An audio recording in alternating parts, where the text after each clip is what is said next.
Assalamualaikum warahmatullahi wabarakatuh. My name is Khanifah. I'm from the class. Today I will tell you about short story, about my analysis about short story. The title is Brills, Fragiles, and Fantasy. In Miss Brills, Catherine Mansfield introduces readers to an uncommunicative and apparently simple-minded woman who eavesdrops on strangers, who imagines herself to be an actress in absurd musical, and whose dearest friend in life appears to be a shabby first doll. And yet we are encouraged neither to laugh at Miss Brill nor to dismiss her as a great schoolmate woman. Through Mansfield's skillful handling of point of view, characterization, and plot development, Miss Brill comes across as a convincing character who evokes our sympathy. By telling the story from the third-person limited omniscient point of view, Mansfield allows us both to share Miss Brill's perceptions and to recognize that those perceptions are highly romanticized. This dramatic irony is essential to our understanding of her character. Miss Brill's view of the world on this Sunday afternoon in early autumn is a delightful one, and we are invited to share in her pleasure. The day is so brilliantly fine. The children swooping and laughing, the band sounding louder and gayer than on previous Sundays, and yet, because of the point of view is third person, we encourage to look at Miss Brill herself as well as share her perceptions. What we see is a lonely woman sitting on a park bench. Miss Brill reveals herself to us through her perceptions of the other people in the park, the other player in the company, since she doesn't really know anyone. She characterizes these people by the clothes they wear, for example, a fine old man in a velvet coat, an Englishman wearing a dreadful Panama hat, little boys with big white silk bows under their chins, observing these costumes with the careful eye of a wardrobe mistress. They are performing for her benefit, she thinks, even though to us it appears that they, like the band, which didn't care how it played if there were not any strangers present, are obvious to her existence. Some of these characters are not very appealing.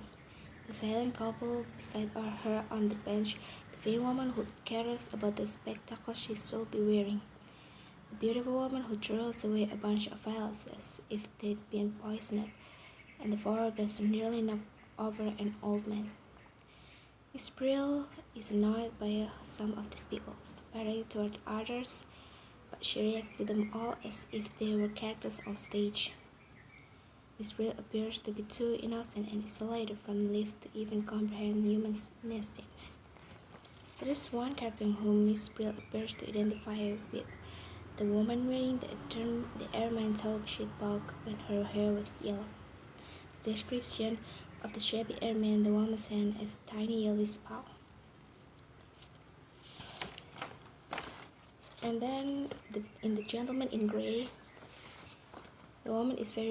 he is very rude to the woman. He blows smoke into her face and abandons her. Now, like Miss Brill herself, the airman talk is alone. But to Miss Brill, this is all just a stage performance, with the band playing music that suits the scene. And the true nature of this curious encounter is never made clear to the reader. Could the woman be a prostitute? Possibly, but Miss Brill would never consider this. She has identified with the woman, perhaps because she herself knows what it's like to be snubbed, in the same way that playgirls identify with certain stage characters. Could the woman herself be playing a game? The airman raised her hand as though she'd seen someone else, much nicer, just over there and better way. The woman's humiliation in this episode anticipates Miss Brill's humiliation at the end of the story. But here the scene ends happily. We see that Miss Brill is living vicariously, not so much through the lives of others, but through their performance as Miss Brill interprets them. Ironically, it is with her own kind, the old people on the bench, that Miss Brill refuses to identify. Almost despite herself, it seems she does identify with these marginal figures, these minor characters. The complication of Miss Brill We suspect that Miss Brill may not be as simple-minded as she first appears. There are hints in the story that self-awareness is something Miss Brill avoids, not something of which she is incapable. In the first paragraph, she describes a feeling as like and sad. Then she corrects this. No, not sadly, it's like something gentle seemed to move in her past. And later in the afternoon, she again calls out this feeling of sadness, only to deny it as she described the music played by the band. And while they played warm, sunny, yet there was just a faint chill as something. What was it? Not sadness, no. Not sadness as something that made you want to sing. Mansfield suggests that sadness is just below the surface, something Miss Brill has suppressed. Similarly, Miss Brill acquired shy feeling, and she tells her pupils how she spends her Sunday afternoons suggests a partial awareness, at last, that this is an admission of loneliness. Miss Brill appears to resist sadness by giving life to what she sees and hears, the brilliant colors noted throughout the story. Contrasted to the little dark room she returned to at the end, her sensitive reactions to the music, her delight in small details, by refusing to accept the role of a lonely woman.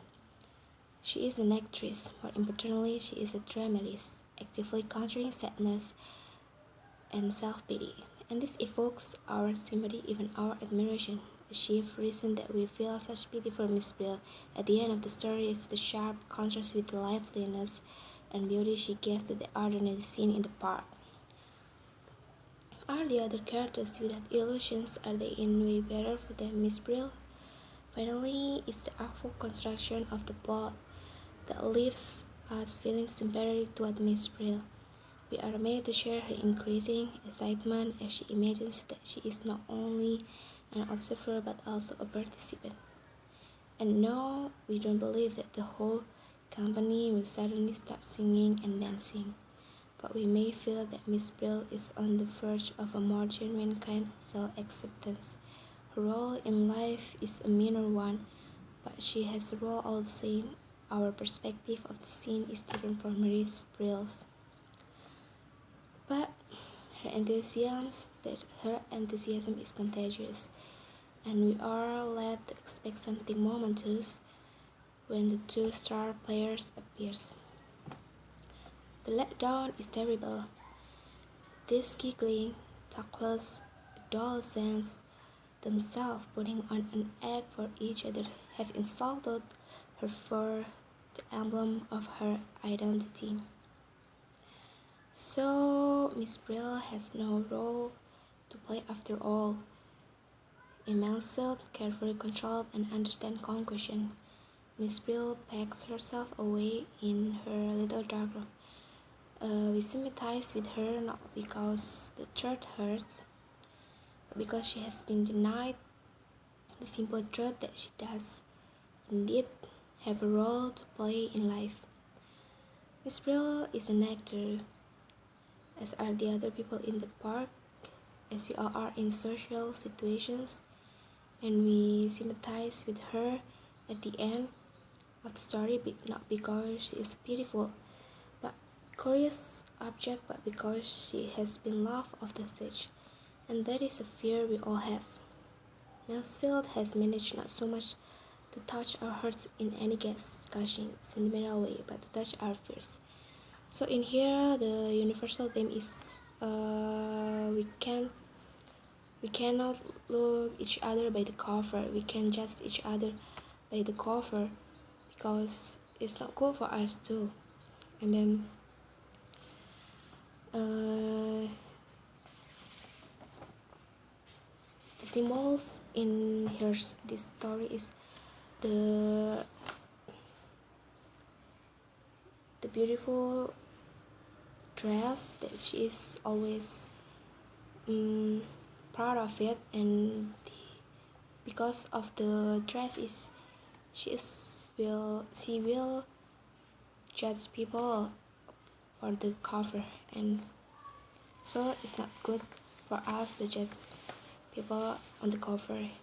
The story is tell that message, and this is for me. Thank you. Wassalamualaikum warahmatullahi wabarakatuh.